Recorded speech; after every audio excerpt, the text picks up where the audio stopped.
नमस्कार, मैं हूं देवांशु। आप देख रहे हैं न्यूज़ फॉर। बिहार की राजनीति में बीजेपी के सामने एक बार फिर बड़ा उलटफेर करने का मौका है।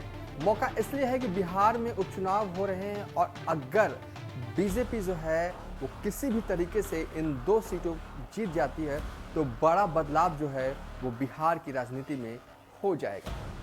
तो बेसिकली इस वीडियो में हम बात करेंगे कैसे बदलाव होगा बिहार की राजनीति में अगर बिहार उपचुनाव की 2 सीटों पर बीजेपी जीत जाती है तो। बिहार में कुछ दिनों के लिए भारतीय जनता पार्टी यानी कि बीजेपी राज्य का सबसे बड़ा राजनीतिक दल बन गया था। तब बीजेपी बिहार की सरकार में शामिल थी, लेकिन राज्य के दूसरे सबसे बड़े दल यानी कि आरजेडी ने जल्द ही बाजी पलट दी। बिहार विधानसभा में आरजेडी की सदस्य की संख्या फिर सर्वाधिक हो गई और सरकार में भी हालात बदल गए। अब बीजेपी के सामने एक और मौका और 2 विकल्प है। बीजेपी के पास अब मौका है कि वो कम से कम एक मामले में आरजेडी की बराबरी कर सकती है। अगर इस मौके पर बीजेपी पहला विकल्प हासिल कर पाती है तो आरजेडी और बीजेपी के बीच ताकत का फासला और बढ़ेगा। दरअसल बिहार विधानसभा की 2 सीटें मोकामा और गोपालगंज के लिए उपचुनाव हो रहा है और इन 2 सीटों पर आरजेडी और बीजेपी के बीच सीधी भिड़ंत होना तय है। फिलहाल बिहार विधानसभा में सबसे बड़ा दल आरजेडी है, जिसके पास 78 विधायक हैं और 76 विधायक के साथ बीजेपी दूसरे नंबर पर है। हाल ही में आरजेडी के 2 विधायकों मोकामा से अनंत सिंह और कुर्नी से अनिल सहनी की सदस्यता कोर्ट केस से सजा सुनाए जाने के बाद समाप्त हो गई। इससे पहले आरजेडी के पास 79 विधायक हो गए थे।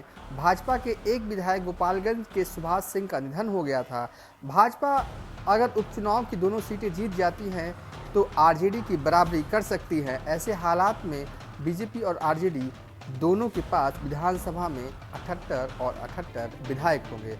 अगर दोनों दल एक एक सीट जीतते हैं तो आरजेडी के पास 79 और भाजपा के पास 77 विधायक हो जाएंगे। अगर दोनों सीटें राजद जीतता है तो भाजपा और राजद में 4 अंकों का फासला हो जाएगा।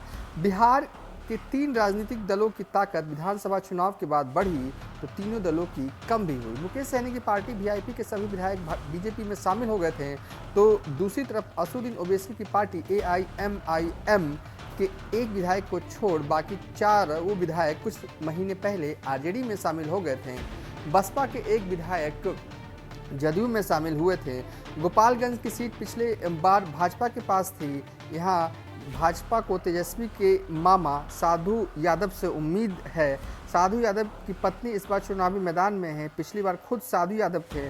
साधु यादव का चेहरा गोपालगंज में बड़ा है, इसके चलते आरजेडी उम्मीदवार को नुकसान होता है और बीजेपी की राह आसान होती है। बीजेपी के लिए असली चुनौती मोकामा को फतह करना है। ये आसान नहीं है। मोकामा का इलाका बाहुबली नेता अनंत सिंह का गढ़ है। वे यहाँ कभी निर्दलीय तो कभी जेडीयू के टिकट पर चुनाव जीतते रहे हैं। पिछली बार अनंत सिंह राजद के टिकट पर इस सीट से चुनाव जीते थे। इस बार उनकी पत्नी नीलम देवी मैदान में है। अनंत सिंह के पहले भी इस सीट पर उनके परिवार के पास रही है। तो कुल मिलाकर कहें कि अगर बिहार उपचुनाव में 2 सीटें अगर भाजपा जीतती है तो वो आरजेडी की सीटों के बराबर कर लेगी इस मायने में। फिलहाल अभी तक के लिए इतना ही। आप देखते रहिए न्यूज़ फॉर नेशन।